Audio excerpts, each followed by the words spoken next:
ઋણ આયન ટેસ્ટની અંદર સૌથી પહેલા ઇન્ડિપેન્ડન્ટ ગ્રુપ છે, એની અંદર બે ગ્રુપનો સમાવેશ થાય છે, SO4-2 અને SO3-2, જેને આપણે સલ્ફેટ અને સલ્ફાઇડથી ઓળખીએ છીએ, બરાબર. તો પહેલી ટેસ્ટ અહીંયા આગળ અવેલેબલ છે, એમાં આ જે ટેસ્ટ ટ્યુબ છે તમારી, એ ટેસ્ટ ટ્યુબ બેટા સપોઝ આ ટેસ્ટ ટ્યુબ, તો આટલું સોલ્યુશન પહેલા લેવું 1 થી 2 ml. ઘણા બાળકો શું કરે, આખી ટેસ્ટ ટ્યુબ ભરી દેતા હોય છે, આટલા સોલ્યુશન લેતા હોય છે, એમની ટેસ્ટ બહુ જ ખરાબ હોય છે, આવતી એ નહીં, પ્રેસિપિટેશન દેખાતું, મતલબ અવક્ષેપીકરણ થશે, એના પહેલા અંદર રિઝોલ્વ થઈ ગયું હશે બધું, તો ટેસ્ટ બરોબર આવશે નહીં. તો પ્રોપરલી 1 થી 2 ml આટલી ટેસ્ટ ટ્યુબ ભરો ઇનફ છે. એટલી ટેસ્ટ ટ્યુબમાં મૂળ દ્રાવણ લેવાનું. મૂળ દ્રાવણ કઈ રીતે બનાવો એની ચર્ચા આપણે અગાઉ કરી છે. તો તમારું જે સોલ્ટ તમને આપ્યો હોય, ક્ષાર જે પદાર્થ તમને અજ્ઞાત પદાર્થ આપો છે, એમાંથી અડધો લઈને આમાં નાખી દેવાનો ટેસ્ટ ટ્યુબમાં, અને ડિસ્ટિલ વોટર ધીમે ધીમે નાખીને શેક વેલ સારી રીતે હલાઈને કમ્પ્લીટ દ્રાવણ બનાવી દીધું, એ આપણું મૂળ દ્રાવણ થશે. એમાંથી પછી થોડું આમાં લેવાનું અલગ ટેસ્ટ ટ્યુબમાં અને ટેસ્ટ કરવાની છે, બરાબર.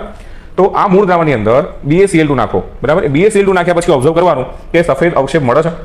જો સફેદ અવક્ષેપ મળતા હોય તો બેટા, જો ના મળતા હોય તો આ ટેસ્ટ તમારા માટે નકામી થઈ જશે. એટલે હવે કોના પર ધ્યાન આપવાનું? જેમને સફેદ અવક્ષેપ મળ્યા હોય એ લોકોની આગળ વાત છે. તમે ટેસ્ટ કરી, મૂળ દ્રાવણમાં BaCl2 નાખ્યું પણ સફેદ અવક્ષેપ ના મળ્યા, તો પછી આ ટેસ્ટ નહીં કરવાની, એના પછીની ટેસ્ટ કરવાની, ચાર્ટ ફોલો કરતા રહેવાનું. પણ જો કોઈ વિદ્યાર્થીને સફેદ અવક્ષેપ મળતા હોય, બરાબર, વ્હાઇટ પ્રેસિપિટેશન મળે છે, તો મતલબ શું થાય કે SO4-2 મે બી પ્રેઝન્ટ, SO4-2 હાજર હોઈ શકે છે. કન્ફર્મ નહીં, કન્ફર્મ નીચે થશે અહીંયા. તો શું કરવાનું? જો વ્હાઇટ અવક્ષેપ મળતા હોય તો પછી એમાં ને એમાં આ જે BaCl2 નાખ્યું એ જ દ્રાવણની અંદર ડાયલ્યુટ HCl ઉમેરવાનું, મતલબ કે મંદ હાઇડ્રોક્લોરિક એસિડ ઉમેરવાનો થોડા પ્રમાણમાં 1 થી 2 ml. તો એ બે ઓપ્શન નીકળશે, કાં તો અવક્ષેપ જે તમને મળ્યા હતા વ્હાઇટ એ ઓગળશે, અથવા તો જે સફેદ અવક્ષેપ મળ્યા હતા એ ઓગળશે નહીં. યાદ રાખજો, ઓગળી જાય અવક્ષેપ, વ્હાઇટ અવક્ષેપ જે મળ્યા હતા ઓગળી જાય HCl નાખવાથી, તો સલ્ફાઇડ.